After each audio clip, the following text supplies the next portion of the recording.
Hello friends, today is 3rd of July and I Govind Singh welcomes you all to Daily Current Affairs video from Toppers Notes. Today we'll be covering the following articles. Moving on to the very first article, the new virus and its subvariants, नए virus सब variants जो आए हैं उसके बारे में बात करेंगे. कुछ वायरस के सब वेरिएंट्स आए हैं तो वो कैसे इफेक्टिव हुए हैं, क्या क्या वो दिक्कत देते हैं उसके बारे में हम बात करेंगे. एक्सप्रेस का आर्टिकल है. Moving on to the next one, ministry move to change environment protection law. कि रिसेंटली मिनिस्ट्री ने कहा है कि जो इन्वायरमेंट प्रोटेक्शन लॉ 1986 है उसके अंदर कुछ चेंजेस करवाने हैं, तो उसके बारे में बात करेंगे. ईपी एक्ट ऑफ 1986 चेंज होने वाला है. Other then this, bank board bureau को स्क्रैप करने के लिए सोच लिया गवर्नमेंट ने. इस बार प्रीलिम्स के अंदर इसके ऊपर क्वेश्चन आया था बैंक बोर्ड ब्यूरो के ऊपर, और अब ये स्क्रैप होने जा रहा है और इसकी जगह एक नई बॉडी आएगी जो कि सेलेक्ट करेगी पीएसयू बैंक्स के चीफ और इंश्योरेंस फर्म्स के चीफ्स को, राइट. अदर देन दिस, एक कल्चरल एस्पेक्ट से एक न्यूज़ है कि पुरी जगन्नाथ टेम्पल जो है उनकी रथ यात्रा शुरू होने वाली है, तो उसके बारे में बात करेंगे. The next one is coalition for disaster resilient infrastructure. तो एक CDRI करके एक नई बॉडी आई है, coalition for disaster resilient infrastructure. इसके बारे में हम बात करेंगे, right. Okay, then moving on to the very first article, the new virus subvariants. कि नए सब वेरिएंट्स जो हैं वायरस के उसके बारे में बात करेंगे. अगर हम रीसेंट केसेस की बात करें तो 15,277 न्यू कोविड केसेस आते हैं ऑन एन एवरेज हर दिन इंडिया के अंदर. और ये जो सर्ज है, ये जो इंक्रीज़ है इन केसेस के अंदर, ये मेजरली है ओमिक्रॉन के सब वेरिएंट्स की वजह से, राइट. तो इस सब वेरिएंट्स कौन कौन से हैं? अगर हम बात करें करंट सर्ज की तो BA.2 एक सब वेरिएंट है जो कि ओमिक्रॉन का है. इसके साथ में एक BA.1 और 0.2.38 करके ये 3 सब वेरिएंट है जो कि करंट सर्ज के अंदर हम कह सकते हैं कि रिस्पॉन्सिबल है. The next one is BA.5. ये एक सब वेरिएंट है जो कि साउथ अफ्रीका के अंदर जो भी इंक्रीज आया था कपल ऑफ मंथ्स बैक, उसके अंदर ये वेरिएंट रिस्पॉन्सिबल था, राइट.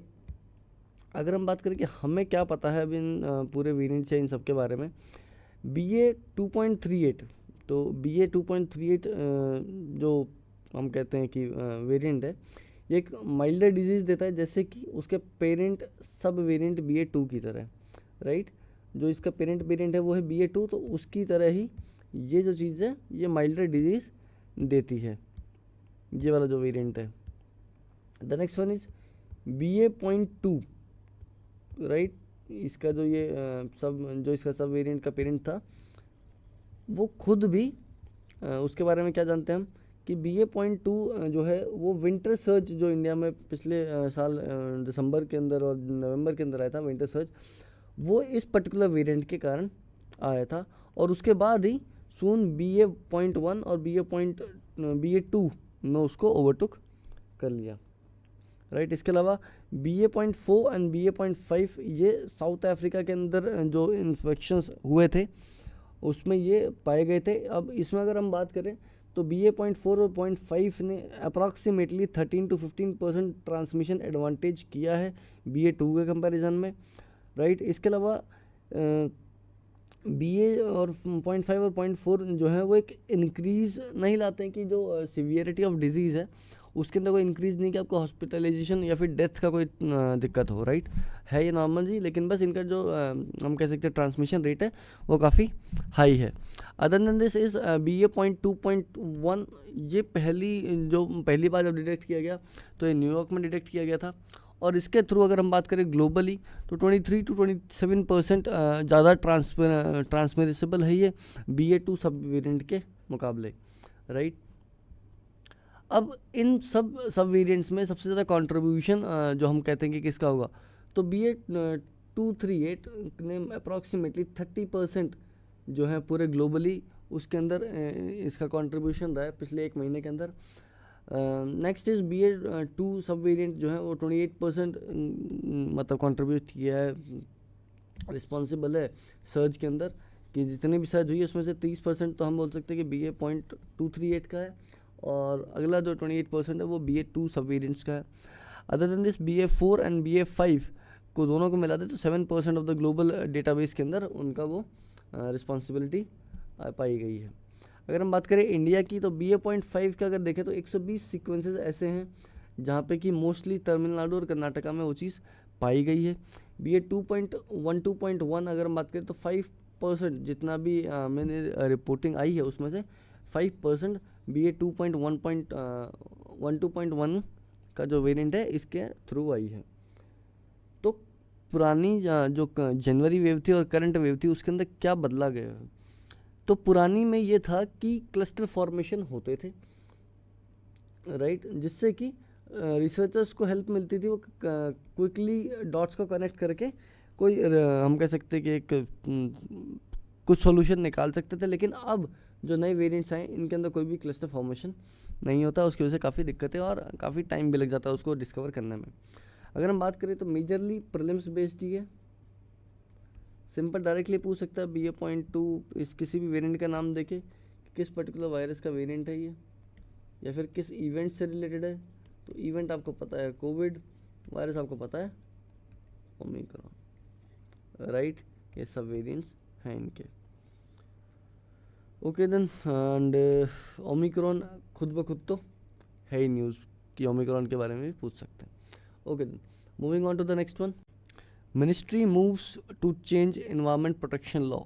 तो जो ministry of environment forest and climate change है उसने प्रपोज किया है कि जो एग्जिस्टिंग प्रोविजंस हैं एनवायरनमेंट प्रोटेक्शन एक्ट ऑफ 1986 उसके जो प्रोविजंस हैं उसको चेंज किया जाए। मेजरली जो कि क्रिमिनलाइजेशन वाला जो चार्जेस हैं उसको डीक्रिमिनलाइज करने का प्रोसेस किया जाए। तो क्या क्या अमेंडमेंट्स प्रपोज हुए हैं?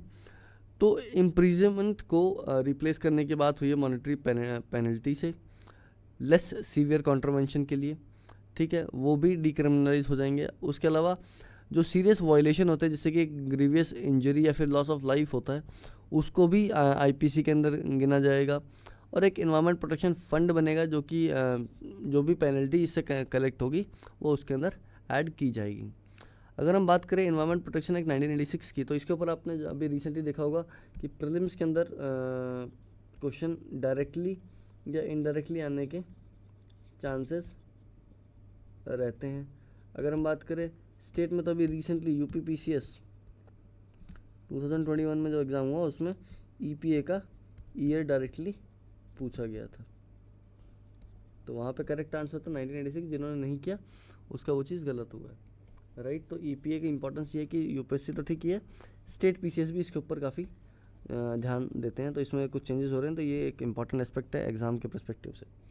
अगर हम बात करें एनवायरनमेंट प्रोटेक्शन एक्ट की, enacted under article 253 of the constitution के 253 आर्टिकल के अंदर कॉन्स्टिट्यूट हुआ है, और ये प्रोटेक्शन और इम्प्रूवमेंट करता है एनवायरनमेंट के अंदर, राइट। जो आर्टिकल है 253 वो पार्लियामेंट को एम्पावर करता है कि वो कोई लॉ बना सके किसी भी एक पार्ट ऑफ टेरिटरी के लिए, या फिर फुल मतलब किसी टेरिटरी के पार्ट के लिए या पूरी की पूरी टेरिटरी के लिए क्या करने के लिए, या तो उसमें कोई ट्रीटी इंप्लीमेंट करनी हो, कोई एग्रीमेंट इंप्लीमेंट करना हो, कोई कन्वेंशन इंडिया ने साइन करी है वो उसमें इंप्लीमेंट कर रही हो, राइट। तो ये पूरा 253 आर्टिकल्स के अंदर होता है, आर्टिकल नंबर 253 के अंदर होता है, राइट। अब ये जो EPA वाला जो सीन है, जो EPA एनवायरनमेंट प्रोटेक्शन एक्ट है, ये किस लिए इम्प्लीमेंट किया गया था? Decision made at the Stockholm conference, कि एक स्टॉकहोम कॉन्फ्रेंस के अंदर एक डिसीजन को इम्प्लीमेंट करने के लिए EPA हमने किया था। अब ये जो एक्ट है ये इस्टेब्लिश करता है एक फ्रेमवर्क को। वो फ्रेमवर्क क्या करता है? For studying, planning and implementing long term requirements of environmental safety, कि जो इन्वायरमेंटल सेफ्टी है उसकी लॉन्ग टर्म रिक्वायरमेंट्स क्या रहेंगी, उसको स्टडी करने के लिए, उसको प्लान करने के लिए और उसको इम्प्लीमेंट करने के लिए फ्रेमवर्क तैयार करता है। ये एक ऐसा सिस्टम डालता है स्पीडी और एडिक्वेट रिस्पांस का, जिससे कि अगर मान लो किसी इन्वायरमेंट के ऊपर कुछ थ्रेट आने के चांसेस हैं तो एक ऐसा सिस्टम बनाए, मतलब ले करता है कि स्पीडी और एडिक्वेट रिस्पांस उसको पहुंच सके, राइट। अगर हम बात करें एनवायरनमेंट की, एनवायरनमेंट का क्या डेफिनेशन है कि एनवायरनमेंट किस चीज़ को ये कवर करता है, तो अगर उसके बारे में बताएं तो वेरी वाइड टर्म है जो कि सेक्शन 2 क्लॉज A के अंदर समझाया गया है। अगर बात करें तो उसके अंदर water, air, land as well as inter relationship which exist between water, air, land and human being, other living creatures, plants, micro organism and property. तो काफ़ी ही ज़्यादा इंटरलिंक्ड जो एस्पेक्ट्स हैं एनवायरनमेंट के, कि हम डायरेक्ट एस्पेक्ट्स के ऊपर तो हम बात कर लेते हैं, लेकिन जो इनडायरेक्ट एस्पेक्ट्स रहते हैं उसको हम इग्नोर कर देते हैं। तो उस केस में ये जो एनवायरनमेंट वाला जो डेफिनेशन है या फिर जो कवरेज है वो काफ़ी ही कॉम्प्रिहेंसिव दिखने में नज़र आता है। अगर हम बात करें एग्ज़ाम पर्सपेक्टिव से, तो अभी मैंने आपको बताया कि ईपीए का डायरेक्ट क्वेश्चन आने के चांसेस हैं। सबसे मेजरली तो इनका ईयर ही हो गया कि ईयर कौन कौन से हैं। एक तो ईपीए हो गया, इसके अलावा वाइल्ड लाइफ प्रोटेक्शन एक्ट भी आने के चांसेस हैं। और अब इसमें चेंजेस हुए हैं तो कौन सी बॉडी के अंदर ये काम करते हैं, बॉडी इन द सेंस इस मिनिस्ट्री के तहत आते हैं, क्या क्या आर्टिकल्स हैं इनके कॉन्स्टिट्यूशन में। कॉन्स्टिट्यूशन की अगर बात करें तो डीपीएसपी, एफआर और एफडी के अंदर एनवायरनमेंट वाला सेक्शन कहाँ कहाँ कवर होता है। तो काफ़ी ही हम कह सकते हैं कि मल्टी डायमेंशनल क्वेश्चन इसमें से बन सकते हैं, क्योंकि बहुत ही लंबा एस्पेक्ट ये कवर करता है, right. Okay then moving on to the next question, next article. BBB era ends, new body to select chief of PSU bank and insurance firms. तो BBB से क्या मतलब है, बैंक बोर्ड ब्यूरो, जो कि एक पहले एग्जिस्टिंग बॉडी थी जो कि कवर करती थी PSU बैंक्स के चीफ्स को सेलेक्ट करना और इंश्योरेंस फर्म्स के जो चीफ है उनको सेलेक्ट करना। तो वो बॉडी अब हम कह सकते हैं कि स्क्रैप कर दी गई है और अब उसकी जगह न्यू बॉडी कोई आएगी। अगर हम बात करें न्यूज़ की, तो रिसेंटली दिल्ली हाई कोर्ट ने BBB की जो पावर है बोर्ड, बैंक्स बोर्ड ब्यूरो की, कौन सी power, to select director of public sector PSU and general insurance company, उसको सस्पेंड कर दिया गया है 2021 के अंदर। और इसको इम्प्लीमेंट करने के लिए गवर्नमेंट ने स्टार्ट कर दिया है कैंसलिंग ऑल द अपॉइंटमेंट्स, की जितने भी अपॉइंटमेंट्स थे उनको सबको कैंसिल कर दिया गया है। कब, जब then serving BB selected correct directors, कि जब ये वर्डिक्ट आया उसके बाद से जितने भी सर्विंग डायरेक्टर्स थे उनको वो चीज़ हटा दी गई है। इसके अलावा सिलेक्शन, जो भी सिलेक्शन का प्रोसेस रहता है टॉप ऑफिशियल्स का PSU इंश्योरेंस कंपनीज के अंदर, उसको भी होल्ड के ऊपर डाल दिया गया है कि रिसेंट नोटिफिकेशन आने तक वो चीज़ होल्ड पे रहेगी। अगर हम बात करें नए फ्रेमवर्क की, न्यू फ्रेमवर्क की, तो ये जो नया फ्रेमवर्क है इसको प्रपोज किया है department of financial services, ministry of finance ने। अब जो गवर्नमेंट है उसने क्लियर कर दिया FSIB को, तो जो सिलेक्शन प्रोसेस है चीफ का इंश्योरेंस फर्म्स का, वो आशा की जा रही है कि जल्द ही आने वाले हफ्तों के अंदर वो कंप्लीट हो जाएगा। अगर हम बात करें बैंक बोर्ड ब्यूरो की, तो आपको इसका पता ही है, जैसे कि प्रीलिम्स के अंदर इसका भी एक क्वेश्चन आया था और अब ये चीज़ क्रैप हो चुकी है, तो काफ़ी हाई चांसेस हैं कि शायद क्वेश्चन इसके ऊपर आ सके, या फिर जो नई बॉडी बन रही है उसके ऊपर आने के चांसेस हो सकते हैं, राइट। अगर हम बात करें बैंक बोर्ड ब्यूरो की, तो ये एक ऑटोनमस रिकमेंडेटरी बॉडी है, राइट, ऑफ द गवर्नमेंट,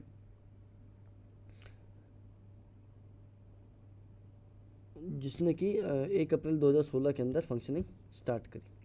इसका रिकमेंडेशन किसने किया, जे नायक कमेटी थी एक, जिसने कि मैंडेट किया कि governance of board of banks को रिव्यू करने की एक कमेटी थी, जिसका मतलब मैंडेट ये था कि bank of board of bank in India, जितने भी बैंक हैं इंडिया के अंदर, उनके बोर्ड्स का जो गवर्नेंस है उसका रिव्यू किया जाए। तो उसका ये मैंडेट था और उस कमेटी ने ये चीज़ रिकमेंड करी थी। कमेटी का नाम जे नायक कमेटी ऑफ 2014, ठीक है। अब इसके अंदर the amendment to nationalize bank scheme of 1980 provides for the legal framework for the composition and function of the BBB। अगर हम बात करें लीगल फ्रेमवर्क और कंपोजिशन की, तो national bank scheme of 1980 provide करती है इसके ये पूरे फंक्शंस। इसके अलावा इसका टास्क क्या है, to search and select suitable person for the board of PSBs, public sector financial institution and public sector insurance companies. कि ये एक तरीके से हम कह सकते हैं कि अपॉइंटमेंट बॉडी है, या फिर एक ऐसी बॉडी है रिकमेंडेटरी जो कि सर्च करती है बंदों को, सूटेबल पर्सनस को, जो कि PSB के बोर्ड्स के अंदर सूटेबल हो इसके अलावा पब्लिक सेक्टर फाइनेंशियल इंस्टीट्यूशंस के अंदर वो एज ए कहीं पे सूटेबल कैंडिडेट हो। इसके अलावा पब्लिक सेक्टर इंश्योरेंस कंपनीज के जो हेड है उनके लिए सूटेबल हो। इसके बाद जैसे सेलेक्ट कर लेते हो तो फाइनेंशियल जो मिनिस्ट्री है वो उसको अप्रूव करती है, और उसका अप्रूव होने के बाद जो मतलब बीबीबी रिकमेंड करके उनको वो चीज़ अपॉइंटमेंट्स के लिए भेज देती है अपॉइंटमेंट कमेटी के पास, और फिर वो पीएम के अप्रूवल के बाद वो लोग ज्वाइन कर लेते हैं, राइट। Okay, moving on. तो बीबीबी का मैंडेट क्या है? Recommend the selection and appointment of the board of director national manage bank financial institution, ये पूरा बता ही दिया मैंने आपको जैसे कि। इसके अलावा एडवाइस करती है सेंट्रल गवर्नमेंट का on matters relating to appointments, confirmation or extension of tenure and termination of services for the directors of mandated institutions, right? Other than this, to advise the central government on desired management structure of the mandated institutions at level of board of directors and senior management, development programs for managerial person in the mandated institution. Other than this, any other work assignment government in consultation with the Reserve Bank of India, right? तो ये BBB का एक mandate है। तो अगर बात करें prelims perspective से, तो मैंने आपको बताया कि बीबीबी के ऊपर क्वेश्चन आ सकता है। अदर देन दिस आरबीआई के ऊपर भी क्वेश्चन आ सकता है अगर आरबीआई के ऊपर क्वेश्चन। इसके अलावा जो कमेटी थी जे कमेटी, इसके ऊपर भी क्वेश्चन आ सकता है आपके प्रीलिम्स के अंदर, right. Okay, this was all from this particular article, and moving on to the next one. Lakhs of devotees throng Puri to attend annual रथ यात्रा, कि काफ़ी भारी मात्रा में जो डिवोटीज़ हैं वो पुरी की तरफ चल पड़े हैं ताकि वो अपने एक रथ यात्रा को अटेंड कर सकें, राइट। ओके, तो रथ यात्रा जो है वो कमेंस होती है 3 डेकोरेटेड चैरियट्स, या फिर जिसको रथ हम बोल सकते हैं कि 3 रथ बनाए जाते हैं जिसके थ्रू होता है। अब ये 3 रथ किस किस के होते हैं? पहला होता है lord Balabhadra, lord Jagannath and Devi Subhadra, right. और इसको 12th सेंचुरी के जो श्री जगन्नाथ टेम्पल है उसके सामने से वो निकाला जाता है। अगर हम बात करें टेम्पल की, तो जगन्नाथ टेम्पल जो है वो बहुत ही एक बड़ा टेम्पल है और 32,000 मीटर स्क्वायर की जो एरिया है उसको कवर करता है। अगर हम इसके आउटर वॉल की बात करें तो 6.1 मीटर की हाइट की आउटर वॉल है, राइट। इसके अलावा it is surrounded by the high 45 wall of 6.1, इसको क्या बोलते हैं? मेघनाद पचेरी भी इसको बोलते हैं, मेघनाद पचेरी भी इसको बोलते हैं। इसके अलावा जो मेन पोर्शन है टेम्पल का वो सराउंडेड है एक वॉल से जिसको कुरमा भेड़ा भी बोला जाता है। जैसे मान लीजिए ये एरिया है, यहाँ पे टेम्पल है, ठीक है। तो ये जो बाहर का आउटर वॉल है ये तो आपका हो गया मेघनादा पचेरी। अगर हम बात करें टेम्पल के ये जो चारों साइड है तो इसका नाम क्या होगा? कुरमा बेड़ी बेड़ा, right. Okay, the temple is built by Rekha Dula style and it has 4 sectional structures। Rekha Deula style के अंदर ये बना हुआ और इसके अंदर 4 सेक्शनल स्ट्रक्चर है। अगर 4 सेक्शनल स्ट्रक्चर की बात करें तो द्विला विमना या फिर गर्भगृह जिसको बोलते हैं सैंक्टम सैंक्टोरम जिसको बोलते हैं, where the tri deities are lodge for Ratnavedi, ये एक सेक्शन है। इसके अलावा फ्रंटल पोच जो है उसको मुख्यशाला बोलते हैं। नाता मंदिर या फिर Nata Mandapa is also known as the Jagamohan या फिर ऑडियन डांस या फिर डांसिंग हॉल जो है वो है एक। उसके अलावा ऑफरिंग के लिए एक भोग मंडप है जिसमें कि आप प्रसाद वगैरह चढ़ा सकते हैं। अगर हम बात करें रथ 3 चैरियट्स की, तो चैरियट्स का जो सुभद्रा का जो चैरियट है इसके ऊपर श्री बालभद्र बैठे रहते हैं। व्हील्स 14 है इसके अंदर, इसकी हाइट 43.2 फीट है। एडवायरमेंट राइड bluish and green coloured cloth रहते हैं इसके अंदर। अगर हम बात करें चैरिट ऑफ बालभद्र खुद का, तो इसके अंदर भी श्री बालभद्र रहते हैं। शायद ऊपर वाला गलत है, इसके अंदर शायद सुभद्रा जी रहती है, मैं कंफर्म करके आपको कल बताता हूँ। नंबर ऑफ़ व्हील्स इसके भी 43 फिट और 3 इंचज़ का ये जो हाइट है ये रहता है।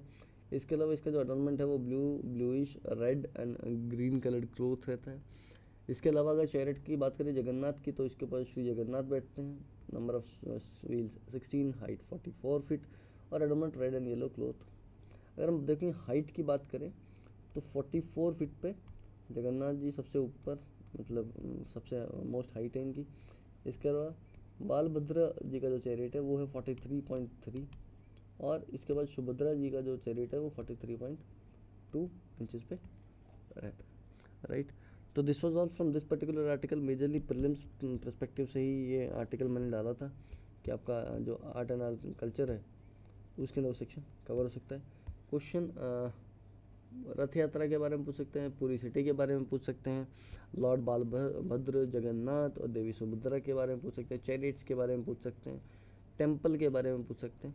तो काफ़ी एक हम कह सकते हैं कि एक डाइवर्सिफाइड अप्रोच है इस पर्टिकुलर आर्टिकल में। मेघनाथ पचेरी, कुर्मा भेड़ा, इसके अलावा रेखा दुल्ला स्टाइल, ये 4 सेक्शंस, 3 आपके टाइप्स ऑफ चैरियट्स, पूरी एक से तय हो गया, एक रथ यात्रा पूरा एक डिफ़ॉल्ट सेक्टर हो गया। अगर हम गिन लें तो 9 से 10 टॉपिक ये आपका पर्टिकुलर जो है चीज़ वो कवर कर रही है। ओके, तो this was all from this particular article and moving on to the next one. Coalition for disaster resilient infrastructure CDRI।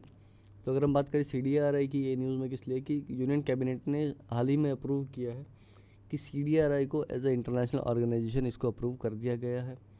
Cabinet ने ये भी also signed as headquarters agreement with CDRI for granting it the exemptions, immunities and privileges as completed under the UN privileges and immunities act of 1947 के अंदर, जो act के तहत इनको जो भी प्रिविलेजेस मिलनी चाहिए उसके लिए एक एग्रीमेंट भी साइन कर लिया गया है।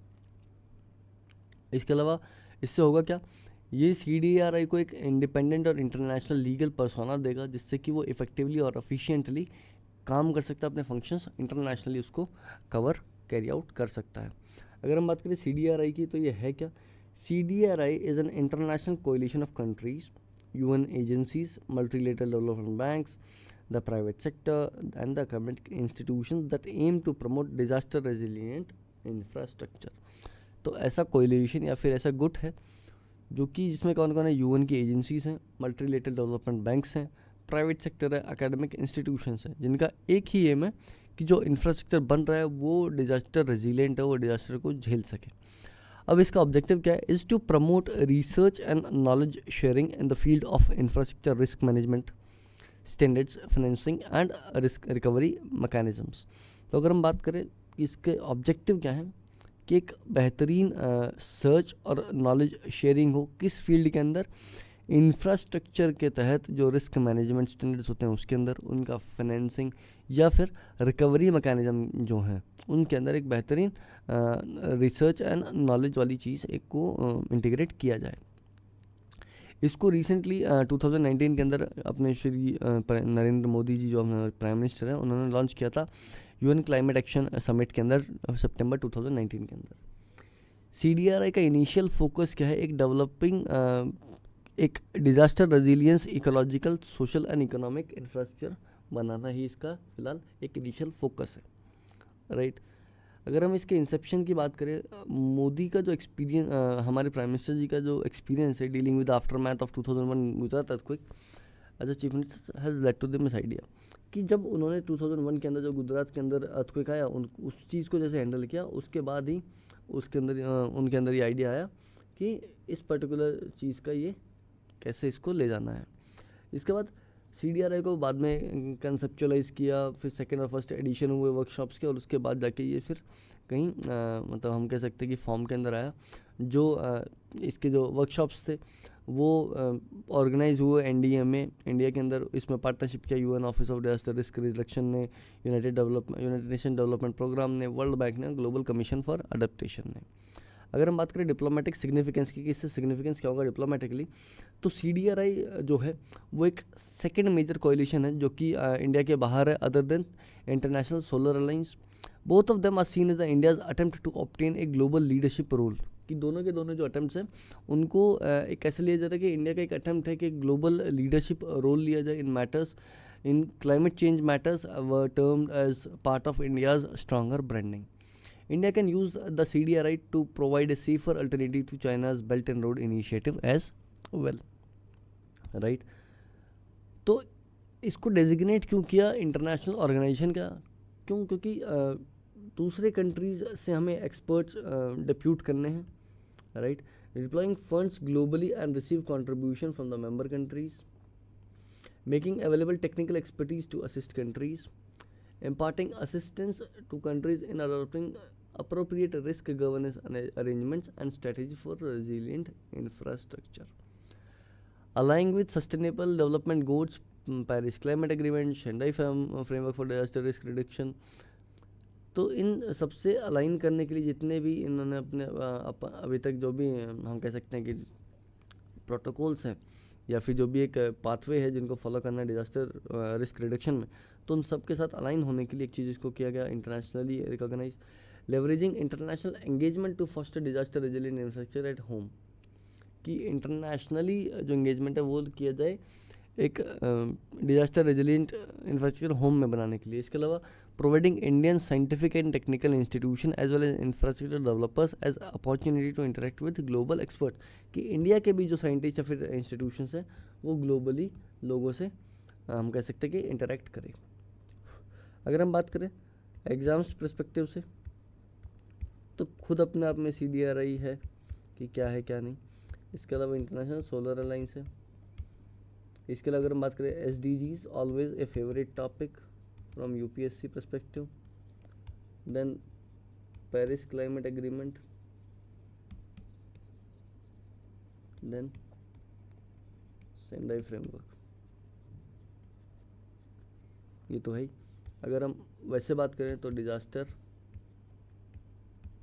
और मैनेजमेंट। अभी डिजास्टर में आप चाहे अर्थक्वेक ले लीजिए, वॉल्केनो ले लीजिए, सुनामी ले लीजिए, लैंडस्लाइड ले लीजिए, तो जितना भी डिजास्टर से रिलेटेड टॉपिक्स हैं वो, राइट? तो this was all from this particular topic and for today we'll be covering the more on tomorrow's video, and if you need more than if you are eager to study more of the current affairs, you can always go and get our PDF for the daily current affairs, known as SAR. This is an initiative from Toppers Notes where you can get detailed explanation and daily news summary. अगर आप इसको एक बार पढ़ लेते हैं तो no need to read newspaper, और न्यूज़पेपर के आर्टिकल्स में से सिर्फ जो इम्पॉर्टेंट एस्पेक्ट है वही इस चीज़ में कवर होगा, यानी कि पूरा का पूरा आर्टिकल फुल पेज का लिख के दे दिया और उसके अंदर आप लिखते रहे। जितना इम्पॉर्टेंट है एग्ज़ाम्स पर्सपेक्टिव से उतना ही उसके अंदर दिया जाएगा। एग्ज़ाम्स में ऐसा भी नहीं कि सिर्फ प्रीलिम्स, अगर कोई ऐसा टॉपिक है कि हाँ इसको हम कह सकते हैं कि एक फॉर्डर पॉइंट की तरह भी यूज़ कर सकते हैं, तो वो तक की जो न्यूज़ है वो भी हम कवर करते हैं, right?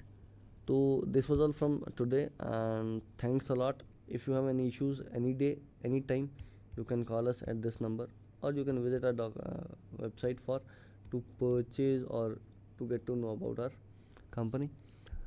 Okay, and thanks a lot, and this was all from today. Thanks, we'll meet you tomorrow.